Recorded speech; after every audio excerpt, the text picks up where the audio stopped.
kerajaan surga.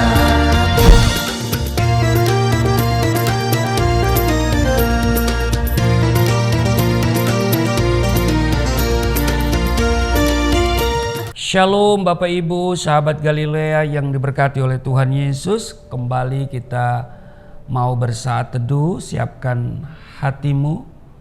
Dan mari kita mau bersyukur di hadapan Tuhan. Karena Tuhan sudah berikan hari ini untuk kita. Tuhan baik dan sudah menjaga kita di sepanjang malam dalam istirahat tidur kita. Mari kita berdoa. Bapa, di dalam nama Tuhan Yesus, kami datang mengucap syukur hari ini Tuhan adakan bagi kami. Engkau yang sudah menjaga dan menyertai di sepanjang malam dalam istirahat tidur kami. Dan oleh kasih setiamu Engkau bangunkan kami di hari ini.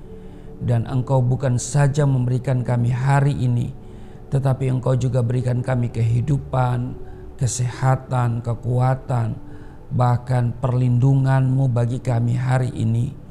Bahkan berkat-Mu tersedia untuk kami hari ini.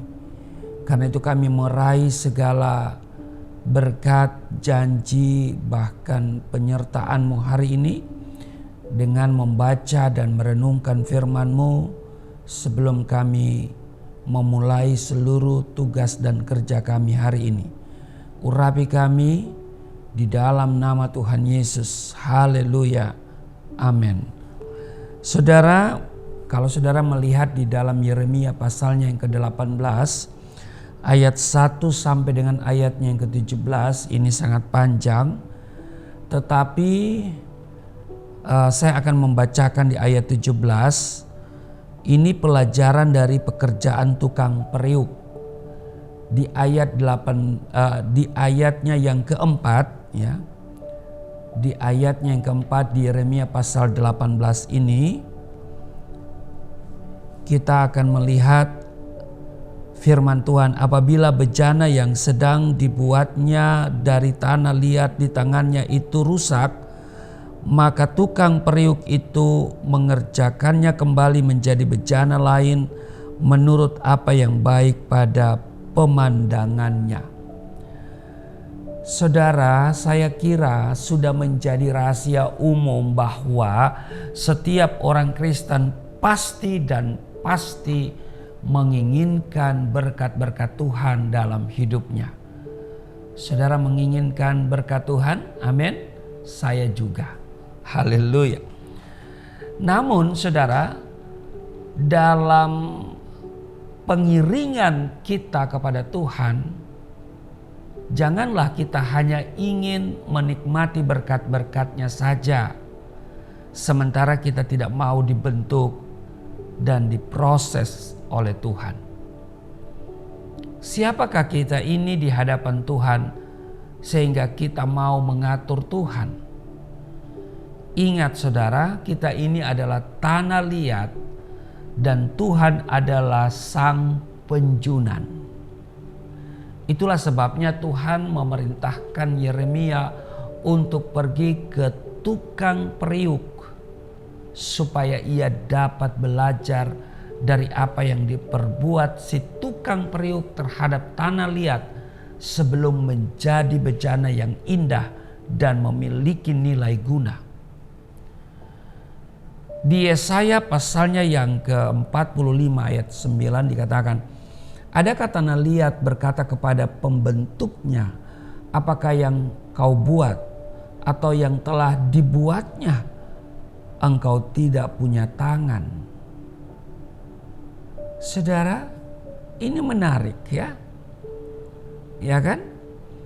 Adakah tanah liat berkata kepada pembentuknya, apakah yang kau buat atau yang telah dibuatnya engkau tidak punya tangan?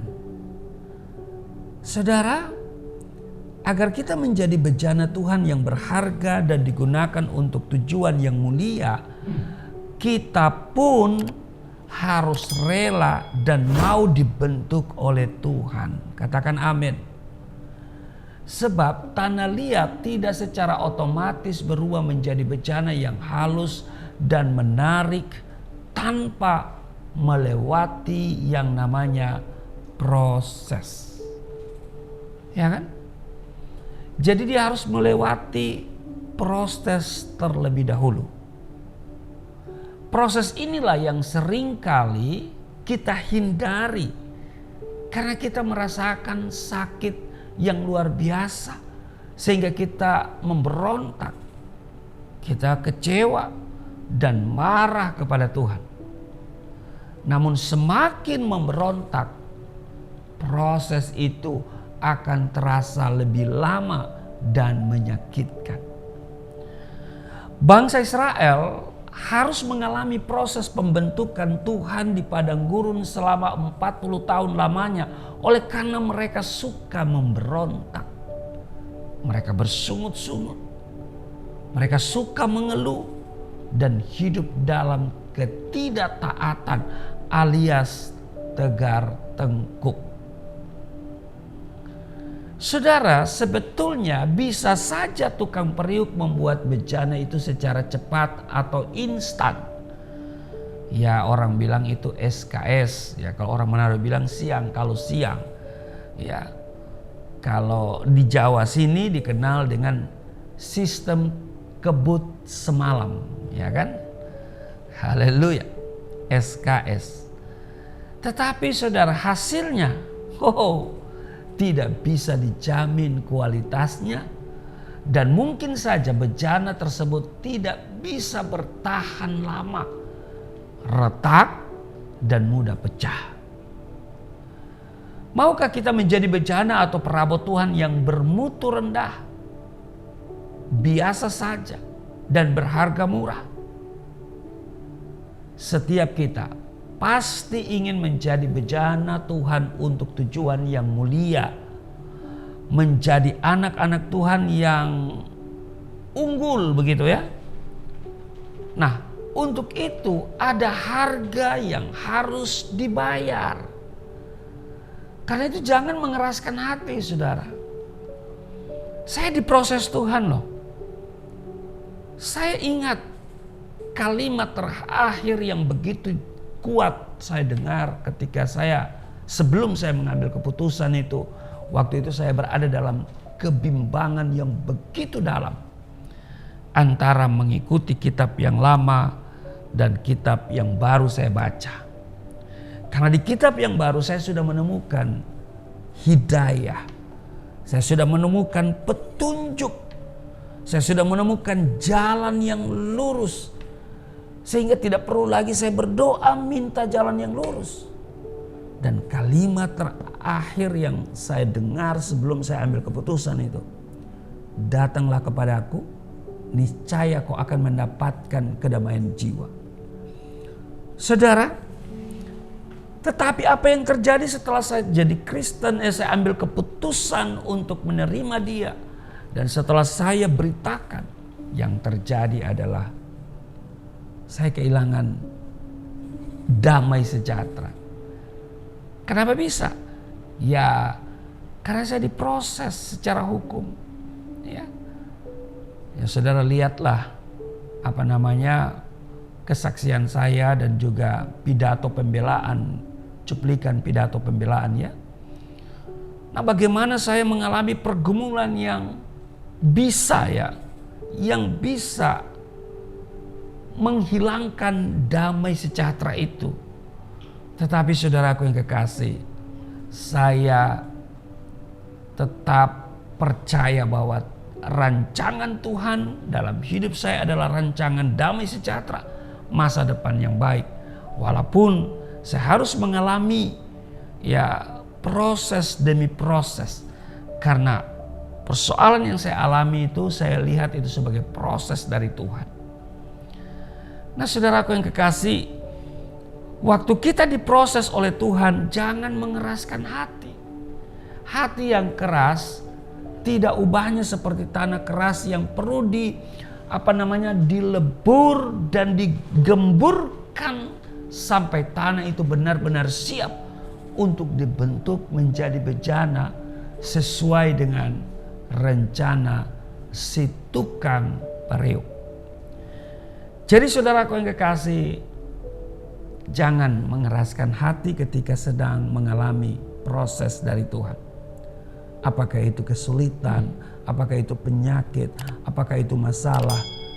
Lihatlah semuanya itu sebagai proses dari Tuhan untuk memurnikan iman kita, untuk pembentukan karakter kita, untuk menjadikan kita sebagai alat yang mulia. Amin. Tetaplah setia kepada Tuhan. Tunjukkan ketaatanmu. Sebagai tanah liat kita tidak bisa berbuat apa-apa. Jangan memberontak. Sebab kalau dengan memberontak, maka durasi penderitaan itu akan lama.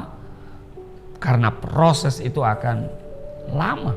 Sebab kalau gagal, diulangi, gagal, diulangi, gagal, diulangi. Mari saudara, kita bukan saja mau menikmati berkat-berkat Tuhan, tetapi juga kita mau menerima proses dari Tuhan. Sebab tidak ada berkat tanpa adanya proses. Amin.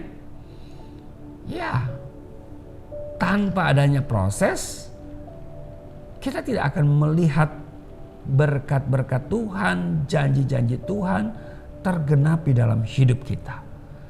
Sebab itu tetap teguh, tetap kuat, hadapi proses itu dengan taat. Tuhan Yesus memberkati, mari kita berdoa. Terima kasih Tuhan untuk hari ini kami diingatkan bahwa kami bukan saja menerima berkat, tapi juga kami harus menerima proses dari Tuhan untuk membentukan iman, karakter, dan kami percaya bahwa ketika kami lulus dalam proses itu, kami akan menjadi bejana yang mulia untuk kemuliaan Tuhan Yesus. Berkati seluruh subscriber Galilea Network, berkati seluruh sahabat Galilea, berkati kesehatan mereka semua. Kalau hari ini ada yang berulang tahun, Tuhan memberkati dengan panjang umur, akan Engkau kenyangkan dia. Bahkan berkat-berkat Tuhan melimpah, berkat rohani, berkat jasmani, berkat materi dalam kehidupan mereka. Terpujilah Engkau. Hamba juga mau berdoa untuk dua hal, yaitu pengadaan peralatan sound system untuk ibadah on-site di gereja Galilea Community of Christ. Tuhan kirim berkat-Mu, Tuhan juga pakai siapa saja yang Tuhan kehendaki, Tuhan berkenan untuk memberkati Galilea Community of Christ ini, di mana kami membutuhkan seperangkat sound system yang sangat kami butuhkan untuk ibadah on-site. Tuhan juga memberkati setiap mereka yang telah berdonasi dimanapun mereka berada. Kiranya berkat Tuhan melimpah, mereka tidak kekurangan. Tuhan akan membalas kebaikan hati mereka. Hamba juga berdoa untuk dana perpanjangan kontrak daripada ruko ini. Tuhan, kami hanya berharap kepadamu dan Engkau Jehovah Jireh yang menyediakan segala kebutuhan ini. Terpujilah Engkau di dalam nama Tuhan Yesus. Haleluya. Amin.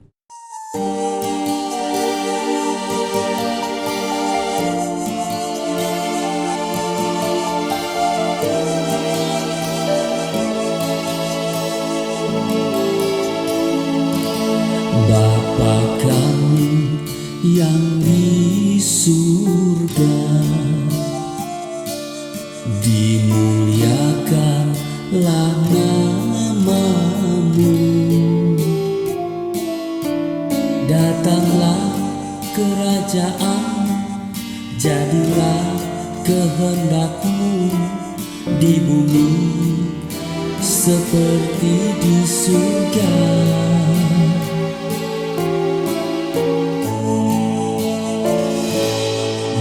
Berikanlah kepada